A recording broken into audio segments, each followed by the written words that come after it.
Welcome to today's video. Today's video is for Advanced Geometry, Chapter 6, Section 1, Classifying Quadrilaterals. So Chapter 6 is all about quadrilaterals, and we're going to start out with some definitions. So first definition we have is a parallelogram. A parallelogram is a quadrilateral with both pairs of opposite sides parallel. Next we have a rhombus. A rhombus is a parallelogram with four congruent sides. So notice a rhombus says that it's a parallelogram. So if I was doing a proof and I wanted to prove something was a rhombus, I first have to prove that it's a parallelogram, and then I have to show that all four sides are congruent. Next one we have is a rectangle, and again it has parallelogram. It's a parallelogram with four right angles. And then we have a square.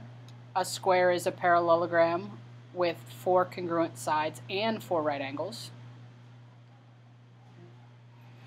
So if you take a look at a square is a parallelogram that is a rhombus and a rectangle, because it has four congruent sides and four right angles. The last two are going to be our more difficult proofs, so we do them a little later in the chapter. First one we have is a kite. A kite is a quadrilateral with two pairs of adjacent sides congruent and no opposite sides congruent. So if you take a look at the picture, we have these two sides are congruent, and we have these two sides are congruent. But if you take a look at the opposite sides, none of the opposite sides are congruent. So when we do this proof, we actually have to do an indirect part of this proof, because we have to show that we have two sets of adjacent sides that are congruent, but we also have to show that no sets of the opposite sides are congruent. So it'll actually be two indirect parts for that one. And the last one is a trapezoid. It's a quadrilateral with exactly one pair of parallel sides. So again, this one is also will involve an indirect part of the proof, because we have to prove that one set of sides are parallel, but the other set are not, so that we have exactly one set of sides are parallel. And then one more definition within a definition. We have an isosceles trapezoid. An isosceles trapezoid is a trapezoid whose non-parallel sides are congruent. So if you actually take a look at the picture they have for a trapezoid, it actually is an isosceles trapezoid. So what I want to do at the bottom is I just want to draw a Venn diagram and show how these all kind of fall together. So we can draw a big square rectangle to represent all quadrilaterals. And then basically there are two types of quadrilaterals, parallelograms or not parallelograms. So I'll put parallelograms over here.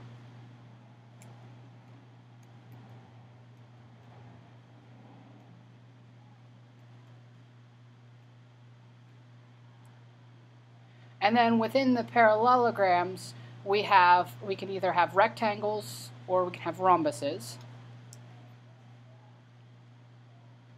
And these do overlap a little bit.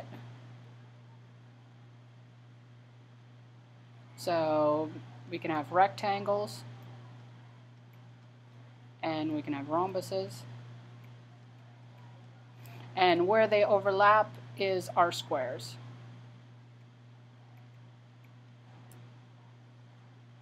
And then we have two figures that are not part of the parallelograms. We have kites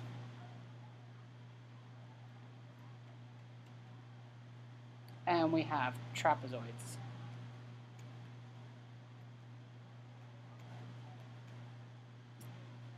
So it just kind of gives you an idea of where all of those fall.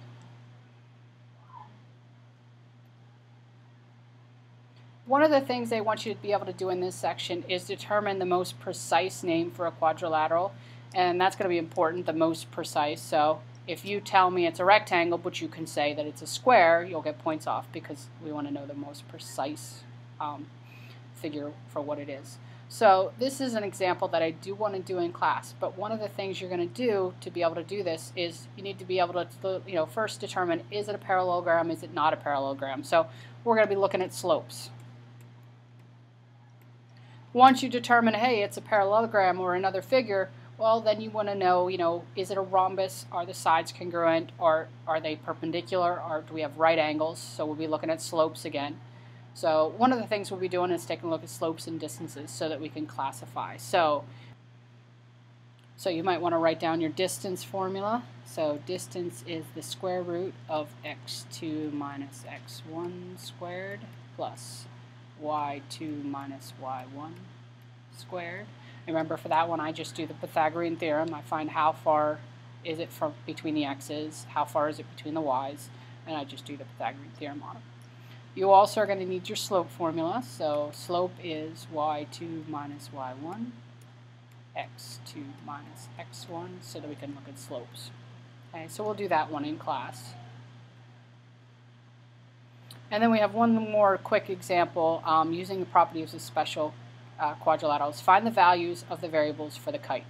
So in order for this to be a kite, now based on the way it looks like these two sides are congruent and these two sides are congruent. So what we can do is we can say, well then 2y plus 5 equals x plus 6, and 2x plus 4 equals 3x minus 5. Okay? And then we can solve this. So let me move everything to one side and see what I have. So I can say that negative x plus 2y equals 1. And for this one, 2x minus 3x.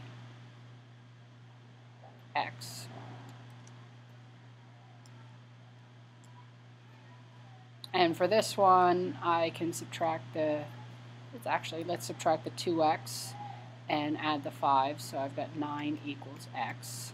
And then we can just take that and plug it in the first one.